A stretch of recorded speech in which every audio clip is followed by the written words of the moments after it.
وَلَقَدْ يَسَّرْنَا الْقُرْآنَ لِلذِّكْرِ فَهَلْ مِن مُّدَّكِرٍ۔ اور ہم نے قرآن کو سمجھنے کے لیے آسان کر دیا، تو کوئی ہے جو سوچے سمجھے۔ صوت القرآن، قرآن کی آواز۔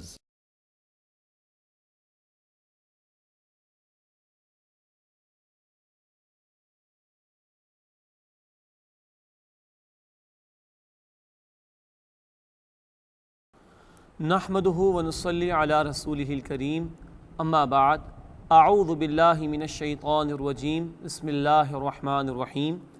ان اللہ لا یظلم مثقال ذرہ وان تک حسنۃ یضاعفها ویؤت من لدنہ اجرا عظیما۔ صدق اللہ العظیم۔ سورہ النساء آیت نمبر 40 سے مطالعہ شروع کر رہے ہیں۔ سورۃ النساء کا چھٹا رکوع اس وقت ہمارے زیر مطالعہ ہے۔ فرمایا ان اللہ لا یظلم مثقال ذرہ، بے شک اللہ ذرے کے برابر بھی ظلم نہیں فرماتا۔ وَإِن تَكُ حَسَنَةً يُضَاعِفْهَا، اور اگر کوئی نیکی ہوگی تو اللہ اس کو کئی گنا فرما دے گا۔ وَيُؤْتِ مِن لَّدُنْهُ أَجْرًا عَظِيمًا، اور اپنے پاس سے اجر عظیم عطا فرمائے گا۔ یہ اللہ کی عنایت کا معاملہ کہ اللہ انسان کے اعمال کی قدردانی فرمائیں گے، اور اللہ تعالیٰ نیکیوں کے اجر و ثواب کو بڑھا کر عطا فرمائیں گے۔ یہاں تک کہ سورۃ البقرہ آیت نمبر 261 میں ہم پڑھتے ہیں کہ اللہ تعالیٰ 700 گنا تک بھی اجر و ثواب بندے کو، اور اس سے بڑھ کر بھی جس کو چاہیں گے اجر و ثواب عطا فرمائیں گے۔ اس کے بعد کی آیت وہ آیت ہے جس کو سن کر اللہ کے نبی صلی اللہ علیہ وسلم زار و قطع رو دیے تھے۔ بخاری شریف میں تفصیل ہے، عبداللہ ابن مسعود رضی اللہ عنہ قرآن حکیم کی تلاوت فرما رہے تھے، اور اللہ کے نبی صلی اللہ علیہ وسلم تلاوت سن رہے تھے۔ جب یہ آیت پڑھی گئی تو آپ کی آنکھوں سے آنسو جاری ہو گئے۔ آئیے اس آیت کو ہم بھی سمجھیں۔ فرمایا فَكَيْفَ إِذَا جِئْنَا مِن كُلِّ أُمَّةٍ بِشَهِيدٍ، پس کیا کیفیت ہوگی جب ہم ہر امت میں سے گواہ کو بلائیں گے۔ وَجِئْنَا بِكَ عَلَىٰ هَٰؤُلَاءِ شَهِيدًا، اور اے نبی صلی اللہ علیہ وسلم آپ کو ان لوگوں کے خلاف گواہ کے طور پر کھڑا کریں گے۔ یعنی ہر امت کے رسول کو اس کی امت کے خلاف گواہی دینی ہوگی، اور اے نبی آپ کو ہم کھڑا کریں گے آپ کے لوگوں کے خلاف گواہی کے لیے۔ اللہ کے نبی کیوں روئے؟ اس لیے کہ مجھے اپنی امت کے خلاف گواہی دینی ہوگی کہ اللہ میں نے تو ان کو پیغام پہنچا دیا تھا، اب اس کے بعد انہوں نے کیا کیا، اے اللہ تو ہی جانتا ہے۔ ہمیں غور کرنا چاہیے، اللہ کے نبی اس جواب دہی کے احساس پر روئے تھے۔ ہمیں بھی یہ جواب دہی کا احساس ہے، ہمیں بھی یاد ہے کہ ہمیں اللہ کے سامنے مرنے کے بعد جواب دہی کرنی ہوگی، اور امتی کی حیثیت میں جو ہماری ذمہ داری ہے، ہم خود اللہ کے دین پر عمل کریں اور دوسروں کو اللہ کے دین کی دعوت دیں، دوسروں کو بھی دین پر لانے کی کوشش کریں۔ کیا اس جواب دہی کا احساس ہمیں بھی ہے؟ اللہ کے نبی تو روتے تھے، آج ہمارا عالم کیا ہے، ہمیں اس کا جائزہ لینا چاہیے۔ اللہ ہمیں ہمارے اعمال کی اصلاح کی توفیق عطا فرمائے۔ اس کے بعد کی آیت میں نبی صلی اللہ علیہ وسلم کی اطاعت کے حوالے سے گفتگو اللہ تعالیٰ نے فرمائی ہے۔ یومئذ یود الذین کفروا وعصوا الرسول لو تسوی بہم الارض، اس دن یعنی قیامت کے دن تمنا کریں گے وہ لوگ جنہوں نے کفر کیا اور رسول صلی اللہ علیہ وسلم کی نافرمانی کی، اے کاش ان پر زمین کو برابر کر دیا جائے، وہ دوبارہ زندہ نہ کیے جاتے اور ان کو زمین میں دفن ہی رہنے دیا جاتا، یہ دفن کر کے مٹی برابر ہی کر دی جاتی ہمیشہ کے لیے۔ ولا یکتمون اللہ حدیثا، اور وہ اللہ سے کوئی بات بھی چھپا نہیں سکیں گے۔ مراد یہ ہے، فرمایا کہ جنہوں نے کفر کیا اور رسول کی نافرمانی کی وہ تمنا کریں گے اے کاش زمین کی مٹی ان پر برابر کر دی جائے۔ معلوم ہوا کہ حقیقت کے اعتبار سے رسول اللہ صلی اللہ علیہ وسلم کی اطاعت نہ کرنا یہ عملاً کفر ہوگا۔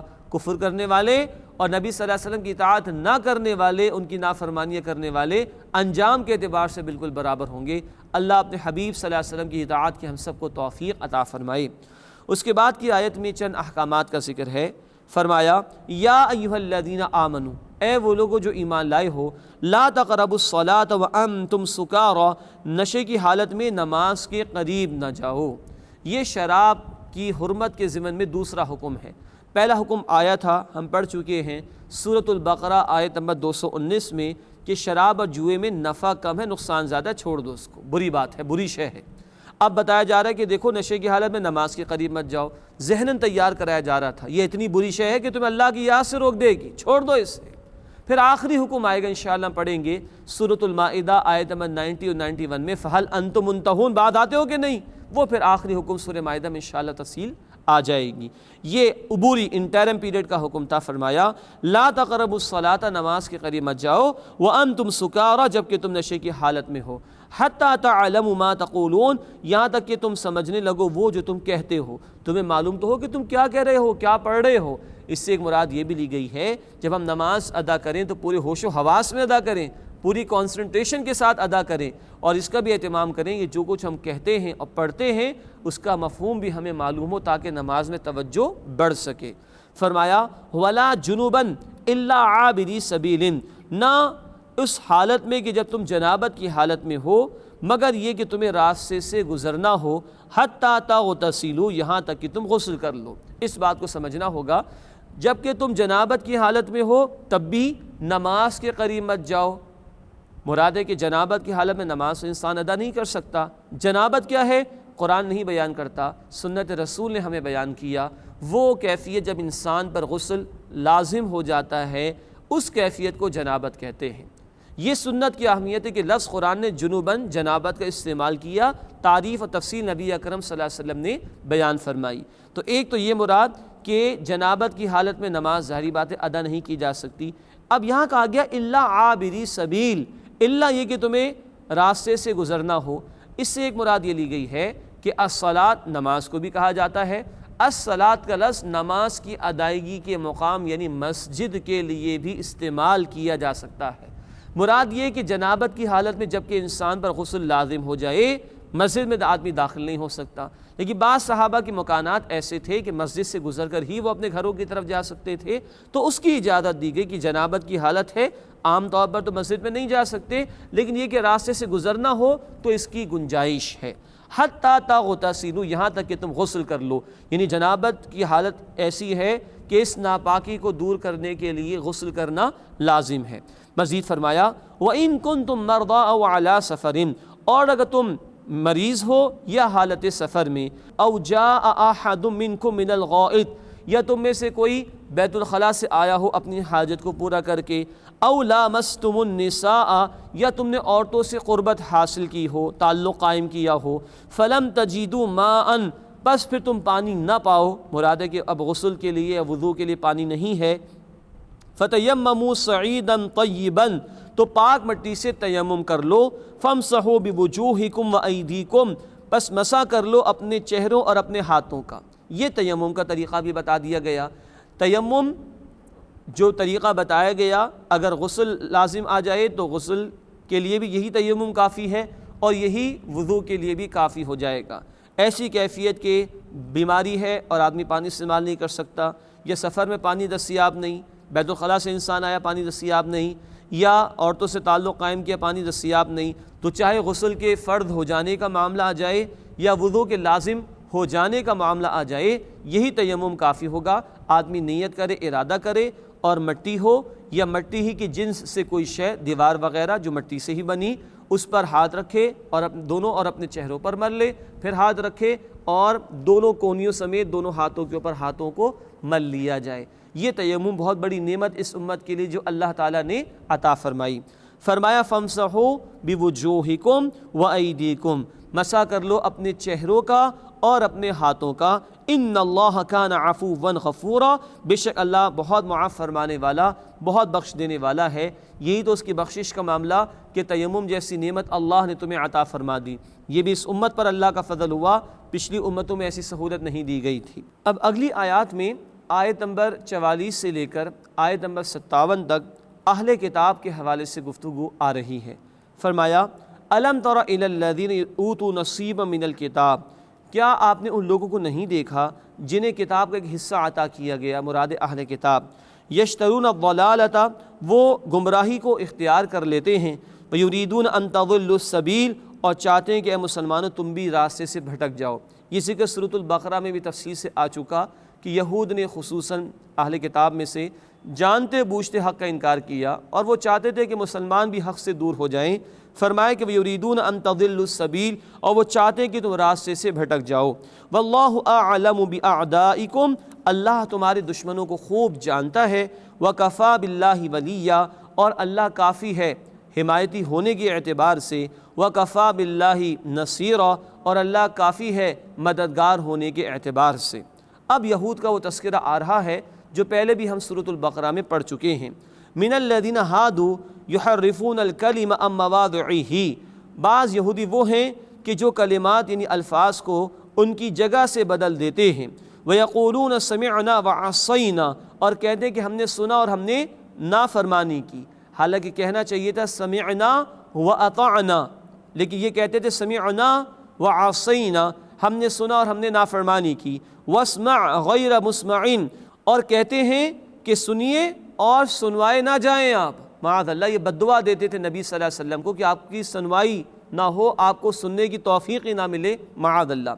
وَرَاعِنَا لَيًّا بِأَلْسِنَتِهِمْ، اور راعنا کہتے تھے اپنی زبانوں کو موڑ کر، یہ بھی البقرہ میں ہم پڑھ چکے کہ یہ کھینچ کر راعینا کہتے تھے، اے ہمارے چرواہے۔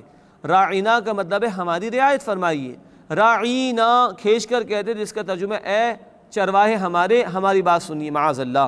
وَطَعْنًا فِي الدِّينِ، اور دین میں طعنے کی نیت یہ اختیار کرتے ہیں۔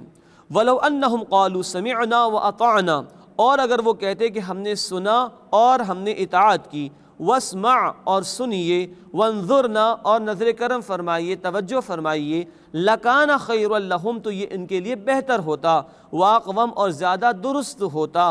وَلَكِنْ لَعَنَهُمُ اللَّهُ بِكُفْرِهِمْ، لیکن اللہ نے ان کے کفر کے سبب ان پر لعنت فرما دی۔ فَلَا يُؤْمِنُونَ إِلَّا قَلِيلًا، بس وہ بہت کم ہی ایمان لاتے ہیں، بہت تھوڑے ان میں سے ایمان لاتے ہیں۔ یا ایھا الذین اوتوا الکتاب، اے اہل کتاب، آمنوا بما نزلنا مصدقا لما معکم، اس پر ایمان لاؤ جو ہم نے نازل کیا، یعنی قرآن، یہ اس کی تصدیق کرنے والے جو تمہارے پاس ہے، یعنی تورات تمہارے پاس ہے، قرآن اس کی تصدیق کرتا ہے، ایمان لے آؤ اس پر۔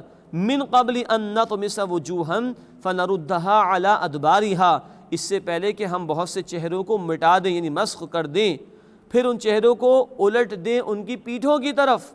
او نلعنہم، یا ہم ان پر لعنت کریں، کما لعنا اصحاب السبت، جیسے کہ ہم نے ہفتے والوں کے اوپر لعنت کی تھی۔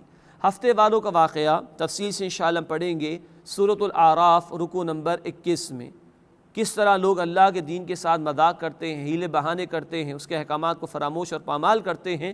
یہ تفصیل انشاءاللہ اصحاب السبت کے حوالے سے سورہ اعراف کے رکوع نمبر 21 میں آ جائے گی۔ جو ان کے ساتھ اللہ نے سزا کا معاملہ کیا، کہا جا رہا ہے اہل کتاب، اگر تم اللہ کی طرف سے آئے ہوئے حق کو فراموش کرو گے تو تم بھی اللہ کی شدید اور سخت سزا سے دوچار ہوگے۔ وَكَانَ أَمْرُ اللَّهِ مَفْعُولًا، اور اللہ کا حکم تو پورا ہو کر رہنے والا ہے۔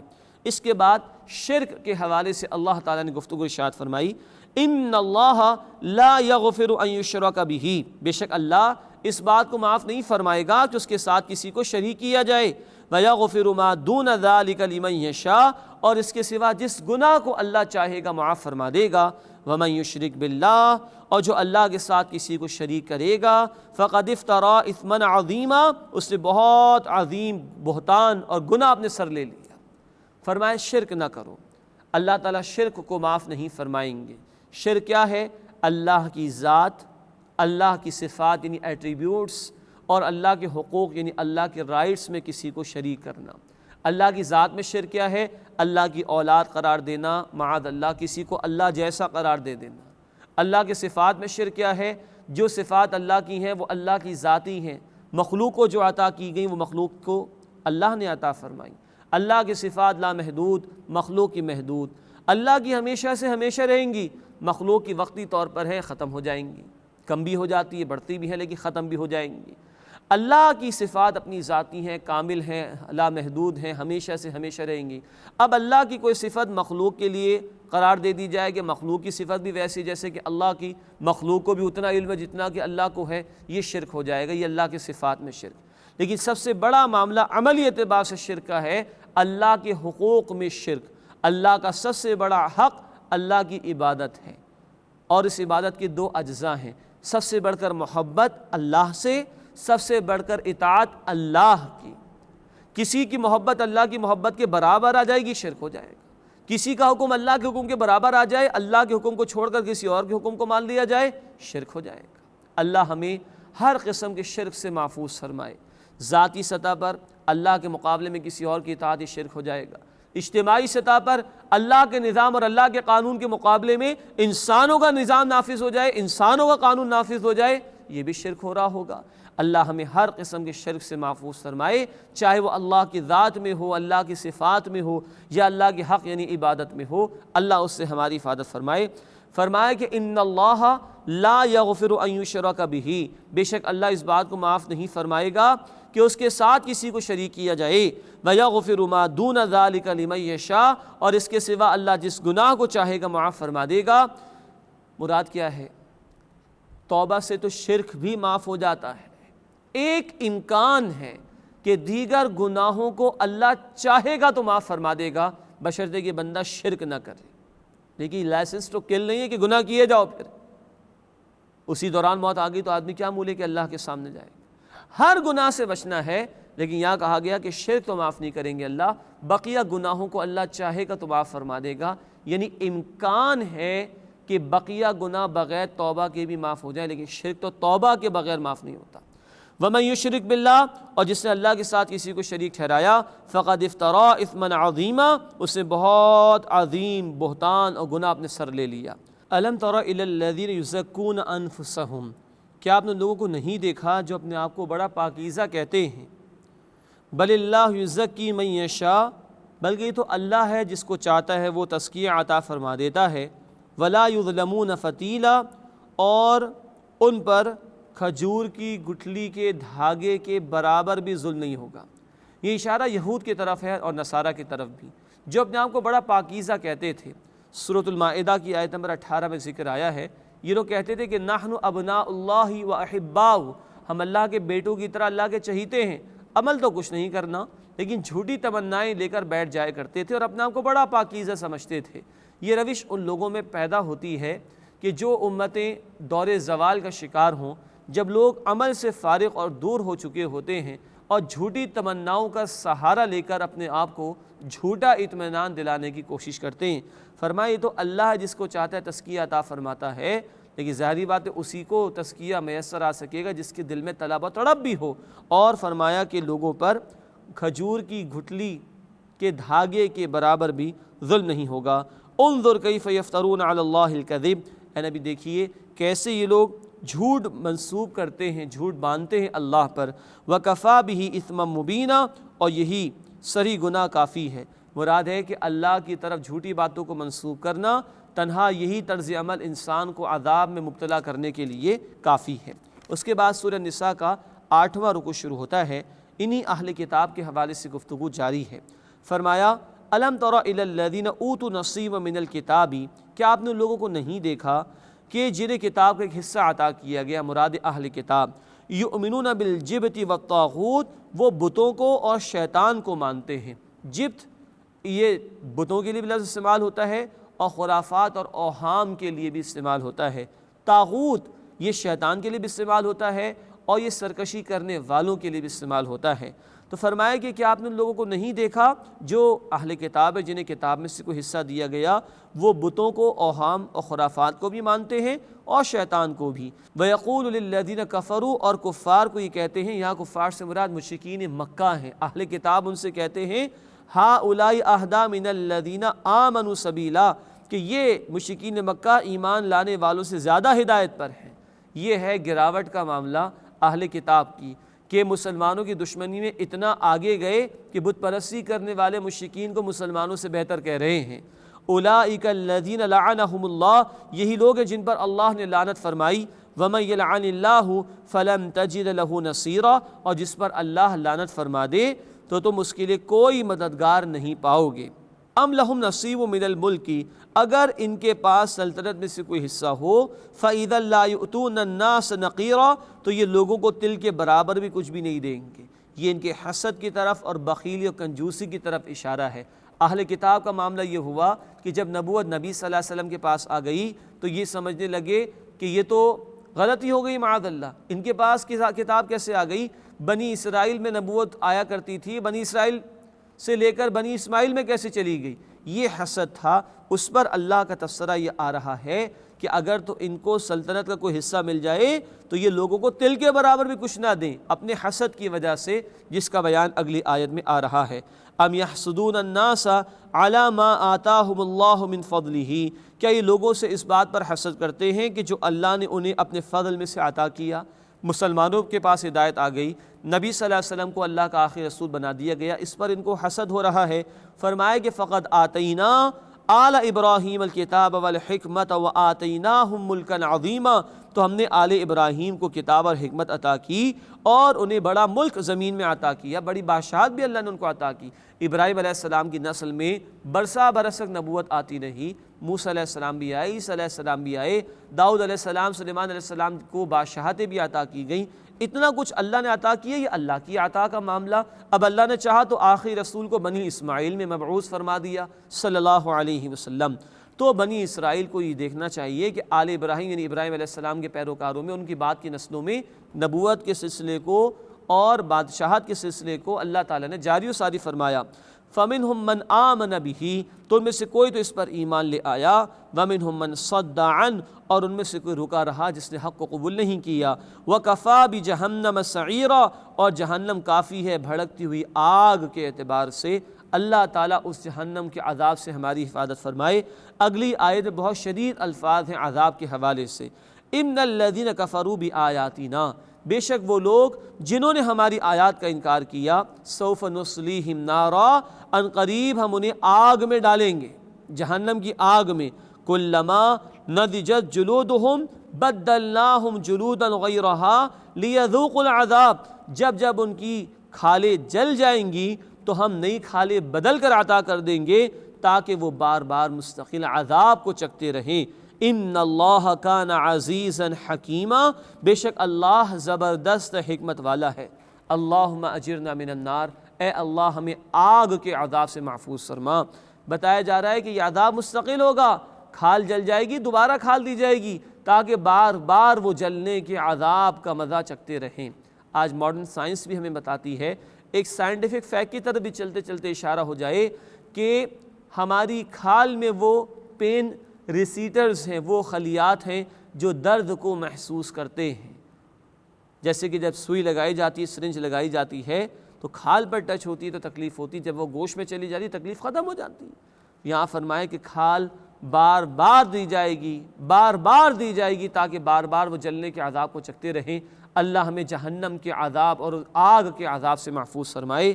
اس کے برعکس نیک لوگوں کا ذکر بھی ہے، فرمایا والذین آمنوا وعملوا الصالحات، اور وہ لوگ کہ جو ایمان لائے اور جنہوں نے نیک اعمال کیے، سندخلہم جنات تجری من تحتها الانہار، ہم ان قریب انہیں جنت کے باغات میں داخل فرمائیں گے جن کے نیچے نہریں جاری ہوں گی، خالدین فیہا ابدا، ان میں ہمیشہ ہمیشہ رہیں گے، لہم فیہا ازواج مطہرہ، وہاں ان کے لیے پاکیزہ جوڑے بھی ہوں گے، وندخلہم ظلا ظلیلا، اور ہم انہیں گھنی چھاؤں کے سائے میں داخل فرمائیں گے۔ کیسے سائے ہوں گے؟ بخاری شریف کی روایت ہے، اللہ کے رسول صلی اللہ علیہ وسلم نے فرمایا کہ جنت میں ایک درخت ایسا بھی ہے جس کا سایہ اتنا طویل ہوگا کہ ایک سوار 100 برس تک بھی اس کے سائے میں چلتا رہے تو وہ سایہ ختم نہیں ہوگا۔ یہ نعمتیں جو اللہ نے تیار کر رکھی ہیں وہاں پر، اللہ ہمیں ان کا یقین عطا فرمائے اور ان کا مستحق بننے کے لیے اللہ تعالی ہمیں عمل کرنے کی، محنت کرنے کی توفیق عطا فرمائے۔ اس کے بعد کی آیات میں اب اہل ایمان کے حوالے سے گفتگو آ رہی ہے اور اجتماعی معاملات کے ضمن میں جوڈیشری کے حوالے سے بہت اہم ہدایات دی گئی ہیں، اسی طرح کانسٹیٹیوشن کے حوالے سے بڑی اہم ہدایات عطا کی گئی ہیں۔ فرمایا ان اللہ یأمرکم ان تؤدوا الامانات الی اہلہا، بے شک اللہ تمہیں حکم دیتا ہے کہ امانتیں ان کے اہل لوگوں کے حوالے کر دو۔ وَإِذَا حَكَمْتُمْ بَيْنَ النَّاسِ أَن تَحْكُمُوا بِالْعَدْلِ، اور جب تم لوگوں کے درمیان فیصلہ کرنے لگو تو عدل کے ساتھ، انصاف کے ساتھ فیصلہ کرو۔ ان اللہ نعم ما یعظکم بہ، بے شک اللہ تمہیں نصیحت فرماتا ہے۔ ان اللہ کان سمیعا بصیرا، بے شک اللہ خوب سننے والا، دیکھنے والا ہے۔ پہلی ہدایت آئی ہمارے اجتماعی معاملات کے حوالے سے، امانت ان کے اہل لوگوں تک پہنچا دو۔ امانت کیا ہے؟ صرف روپے پیسے کی امانت نہیں، کوئی منصب ہے وہ بھی امانت ہے، کوئی عہدہ ہے وہ بھی امانت ہے، ہم کہیں تنخواہ لیتے ہیں جس وقت کی وہ وقت ہمارے پاس امانت ہے، کوئی مشورہ ہم سے کسی نے مانگا، کوئی پرائیویٹ بات، اس کی کانفیڈینشیل بات ہمارے علم میں آ گئی، وہ ایک امانت ہے ہمارے پاس۔ اسی طرح سیاسی سطح پر دیکھ لیجئے، رعایا حکمرانوں کے لیے امانت ہے، گنتے چلے جائیے۔ فرمایا کہ امانت ان کے اہل لوگوں کے حوالے کر دو۔ امانت میں حقوق بھی شامل ہیں، لوگوں کی حقوق ادا کرنا۔ امانت کے اندر ووٹ بھی کبھی آ جائے گا، وہ بھی حقداروں تک پہنچانے کی کوشش کرنا۔ یہ الگ بحث ہے کہ انتخابات کسی ملک میں نظام کو چلانے کے لیے ہوتے، نظام جب بھی بدلا ہے وہ انقلاب کے ذریعے سے بدلا ہے، انتخابات کے ذریعے سے نہیں۔ لیکن ووٹ انتخابات کے سوا پبلک جو باڈیز ہوتی ہیں ان کے انتخابات بھی ہوا کرتے ہیں۔ بہرحال یہ بھی ایک امانت ہے ہمارے پاس۔ کہا گیا کہ امانت ان کے حقداروں تک پہنچا دو، وہ حقوق بھی ہیں، وہ ووٹ بھی ہو سکتا ہے، وہ منصب کی ادائیگی کے لیے کسی کو مقرر کرنے کا معاملہ بھی ہو سکتا ہے۔ فرمایا کہ امانت کو ان کے اہل لوگوں کے حوالے کر دو۔ قرآن حکیم میں جا بجا امانت کا ذکر آتا ہے، اور احادیث مبارکہ میں تو یہاں تک آیا، بخاری شریف کی روایت ہے، اللہ کے نبی صلی اللہ علیہ وسلم نے منافق کی چند نشانیاں بیان کی، اور اس میں ایک یہ بھی ہے کہ جب بھی امانت رکھوائی جاتی ہے وہ خیانت کرتا ہے۔ بہقی شریف کی روایت ہے، اللہ کے نبی صلی اللہ علیہ وسلم نے فرمایا، لا ایمان لمن لا امانت لہ، اس شخص کا کوئی ایمان نہیں جو امانت کو پورا نہیں کرتا۔ امانت اتنا اہم وصف ہے کہ اللہ کے نبی صلی اللہ علیہ وسلم نے فرمایا جس میں امانت کی پاسداری نہیں وہ مومن ہو ہی نہیں سکتا۔ فرمایا دوسری ہدایت، وَإِذَا حَكَمْتُمْ بَيْنَ النَّاسِ أَن تَحْكُمُوا بِالْعَدْلِ، اور جب تم لوگوں کے درمیان فیصلہ کرنے لگو تو عدل یعنی انصاف کے ساتھ فیصلہ کرو۔ یہ عدالت کے لیے بھی ہے، یہ ججز کے لیے بھی ہے، یہ عام معاملات کے اندر جو حکم ہوتے ہیں فیصلہ کرنے والے ان کے لیے بھی، لوگوں کے درمیان عدل کے ساتھ فیصلہ کرو۔ اللہ العدل العادل ہے، عدل فرمانے والا ہے، وہ چاہتا ہے کہ بندے بھی اپنے معاملات کے اندر عدل کریں۔ جب ہمارا معاملہ فیصلہ کرنے کی پوزیشن کا آ جائے، کوئی جج ہے، کوئی حکم ہے، کوئی بڑا ہے خاندان کا اور معاملے کو ریزالو کرا رہا ہے، تو کسی کی بیجا طرفداری کا معاملہ نہ ہو۔ آج طرفداری تو کر لیں گے، کیا کر اللہ کے سامنے بھی طرفداری کر سکیں گے؟ فرمایا کہ نہیں، ان تحکموا بالعدل، عدل کے ساتھ تم فیصلہ کرنے کی کوشش کرو۔ ان اللہ نعم ما یعظکم بہ، بے شک اللہ تمہیں عمدہ نصیحت فرماتا ہے۔ ان اللہ کان سمیعا بصیرا، بے شک اللہ خوب سننے والا دیکھنے والا ہے۔ یہ اللہ کی نصیحتیں ہیں، وہ دیکھ رہا ہے کہ تم ان احکامات کے متعلق کیا رویہ اختیار کر رہے ہو، وہ سنتا بھی ہے اور جانتا بھی ہے۔ ایک اور اہم ہدایت مسلمانوں کے سیاسی معاملات کے حوالے سے، حکمرانوں کی سطح پر بھی یہ معاملات آ جایا کرتے ہیں جن کے لیے رہنمائی دی گئی۔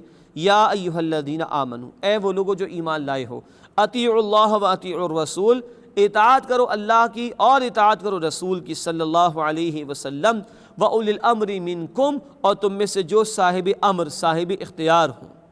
یہ بہت اہم الفاظ ہیں۔ اللہ کی اطاعت کرو، رسول صلی اللہ علیہ وسلم کی اطاعت کرو، اور جو تمہارے اولو الامر صاحب اختیار لوگ ہیں ان کی۔ نوٹ کیجئے گا، اللہ کے ساتھ اطاعت کا لفظ آیا، اللہ کے رسول کے ساتھ اطاعت کا لفظ آیا، اولو الامر صاحب اختیار لوگوں کے ساتھ اطاعت کا لفظ نہیں آیا۔ کیا مطلب؟ اللہ کی اطاعت، اللہ کے رسول صلی اللہ علیہ وسلم کی اطاعت انکنڈیشنل ہے، غیر مشروط ہے، ہر حال میں کرنی، بلائنڈلی فالو کرنا۔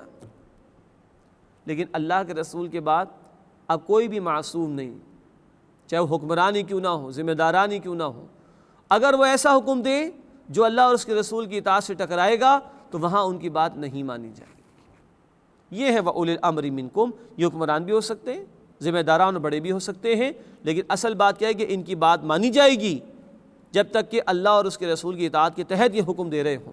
اگر ان کا کوئی حکم اللہ اور اللہ کے رسول کے حکم سے ٹکرائے گا، اللہ اور اس کے رسول صلی اللہ علیہ وسلم کی اطاعت سے ٹکرائے گا، تو وہاں ان کی بات نہیں مانی جائے گی۔ فرمایا فَإِن تَنَازَعْتُمْ فِي شَيْءٍ فَرُدُّوهُ إِلَى اللَّهِ وَالرَّسُولِ، اگر کسی معاملے میں نزاع جھگڑا پیدا ہو جائے تو معاملے کو اللہ اور رسول صلی اللہ علیہ وسلم کی طرف لوٹا دو۔ میری اور آپ کی بات میں اختلاف ہو گیا، معاملہ لوٹایا جائے گا اللہ اور اللہ کے رسول کی طرف۔ کیا مطلب؟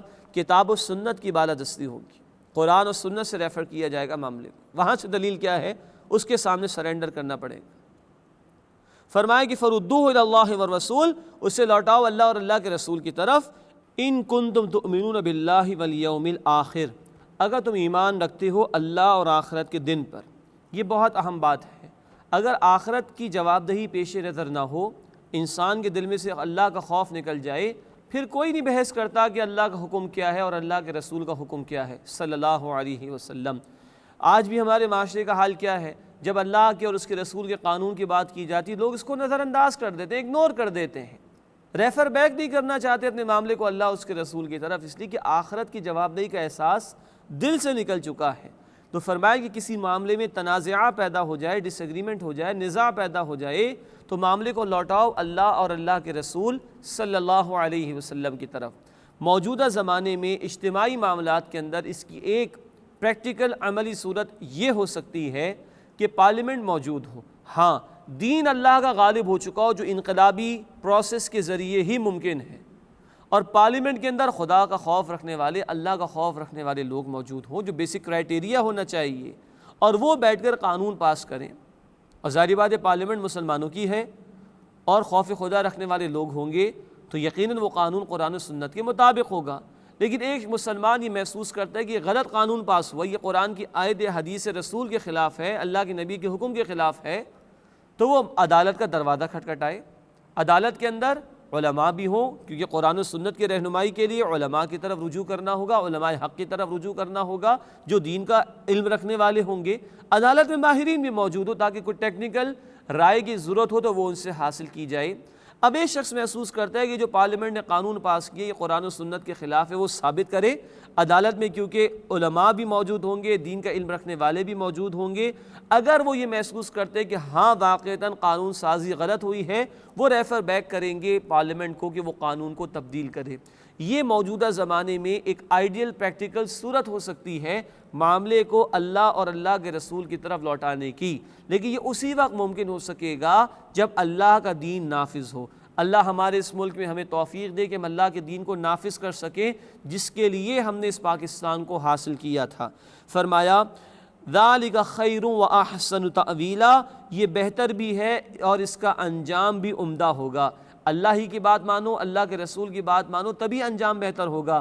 اللہ تعالیٰ نے قرآن میں فرمایا سورہ الاحزاب آیت نمبر 71 میں وَمَن يُطِعِ اللَّهَ وَرَسُولَهُ فَقَدْ فَازَ فَوْزًا عَظِيمًا، اور جو اللہ اور اس کے رسول صلی اللہ علیہ وسلم کی اطاعت کرے گا یقیناً وہی عظیم کامیابی حاصل کرے گا۔ اللہ کی نگاہوں میں کامیابی کا کرائیٹیریا معیار یہ ہے کہ بندہ اللہ اور اس کے رسول صلی اللہ علیہ وسلم کی اطاعت کرے۔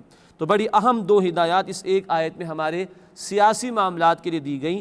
نمبر ایک، اللہ کی اطاعت کرو، اللہ کے رسول کی اطاعت کرو صلی اللہ علیہ وسلم، یہ انکنڈیشنل غیر مشروط ہے، اور اپنے صاحب امر لوگوں کی، حکمران ہیں، ذمہ داران ہیں، ان کی بات بھی مانو، لیکن ان کی بات ماننا اللہ اور اللہ کے رسول صلی اللہ علیہ وسلم کی اطاعت کے تابع رہے گا۔ نمبر دو، اگر کسی معاملے میں ڈس ایگریمنٹ، نزاع پیدا ہو جائے تو معاملے کو لوٹاؤ اللہ اور اللہ کے رسول کی طرف، یعنی کتاب و سنت کی طرف لوٹاؤ۔ انفرادی معاملات میں اہل علم سے رائے لے لی جائے گی، قرآن فلاں مسئلے کے بارے میں کیا کہتا ہے، سنت فلاں مسئلے کے بارے میں کیا کہتی ہے۔ اجتماعی سطح پر وہ صورتحال ہے جو میں نے آپ کے سامنے ایک عملی بات عرض کی کہ پارلیمنٹ قانون سازی کرے۔ اگر ایک شخص محسوس کرتا ہے کہ قرآن و سنت کے خلاف قانون بنا، وہ عدالت کا دروازہ کھٹکھٹائے جہاں علماء اور اہل علم بھی موجود ہوں، اور معاملہ قرآن و سنت کے خلاف نظر آئے کہ ہوا ہے تو عدالت ریفر بیک کرے معاملے کو پارلیمنٹ کی طرف، اور وہ قانون کو قرآن و سنت کے مطابق لانے کی کوشش کرے۔ ذَلِكَ خَيْرٌ وَأَحْسَنُ تَأْوِيلًا، یہی بات بہتر بھی ہے اور اس کا انجام بھی بہت عمدہ ہے۔ اس کے بعد اگلی آیت میں اس بات کا ذکر آیا کہ منافقین وہ دو رخی پالیسی اختیار کرتے تھے، جب چاہتے تھے مسلمانوں کے پاس آتے، نبی صلی اللہ علیہ وسلم کی بات مان لیتے، جب چاہتے طاغوت کے پاس، سرداران یہود کے پاس اور ان لوگوں کے پاس چلے جایا کرتے تھے، جس کا دل چاہا، جس سے جا کے اس سے چاہا بات پوچھ لی، قانون پوچھ لیا، حکم پوچھ لیا اور عمل درآمد کر دیا۔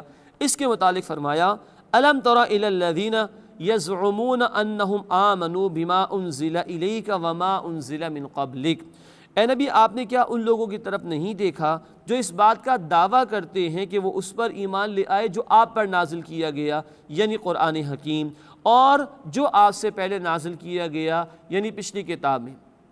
یریدون، وہ چاہتے ہیں، ان یتحاکموا الی الطاغوت، کہ اپنے مقدمات طاغوت کے پاس لے کر جائیں۔ طاغوت شیطان کو بھی کہا جاتا ہے، اور طاغوت وہ افراد جو اللہ کے قانون کے مقابلے میں اپنی بات منوانے کی کوشش کریں، ان کو بھی طاغوت کہا جاتا ہے۔ طاغوت اس نظام کو بھی کہا جائے گا کہ جو نظام اللہ کے قانون کے مقابلے میں انسانوں کے بنائے ہوئے قانون کے مطابق فنکشن کر رہا ہو۔ یہاں مراد ہیں یہود کے سردار، منافقین مدینہ، ان کے پاس جا کر اپنے مقدمات کے فیصلے کراتے تھے۔ یریدون ان یتحاکموا الی الطاغوت، وہ چاہتے ہیں کہ اپنا مقدمہ طاغوت کے پاس لے کر جائیں۔ وقد امروا ان یکفروا بہ، حالانکہ انہیں حکم دیا گیا تھا کہ وہ اس کو نہ مانے صرف اللہ کے قانون کو، مانے صرف اللہ کے نبی صلی اللہ علیہ وسلم کے اصول اور قوانین کو، مانے صرف اللہ کی حاکمیت کو۔ لیکن یہ کیا چاہتے ہیں؟ یہ سرداران یہود کے پاس جاتے ہیں اور ان سے جا کے فیصلے کراتے ہیں۔